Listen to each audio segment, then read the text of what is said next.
ডিম দেবো না, ডিম দেবো না। দুটো দিয়ে দিই, 50 টাকা হয়ে যায়।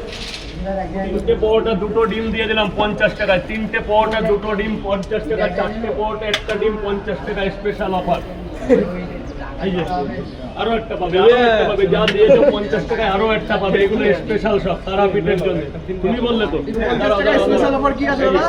স্পেশাল অফার 4টে পরোটা 1টা সেদ্ধ ডিম 50 টাকা। 4টে পরোটা 1টা সেদ্ধ ডিম। দাদা বলো 3টে পরে একটা ডিম। 3টে পরোটা মানে 4টে পরোটা ডিম নাও 50 টাকা। কোনো খুচরো লাগবে না। টাকাটা বিল দিয়ে দেবে। ওরে বাবা অনেক সুন্দর বল। পয়সাটা দিয়ে দেবে, কিছু মাইন্ড করবে না দাদা। আজকের জন্য কিছু মনে করো না। আমার 4টে পরোটার দামটা জানি। 4টে পরোটা আর কি দিয়েছি? আর কিছু একটা ডিম দিচ্ছি 50 টাকা দাও। কাছে 10 টাকাও নেই দাদা। ধর একটা ডিম পুরো হেভি ডিম একদম। ওই তো চা খাবেন তো স্যার? ডাবল পিঙে 4টে পরোটা বড় দেখে একটা ডিম দিয়ে মাত্র 50 টাকা।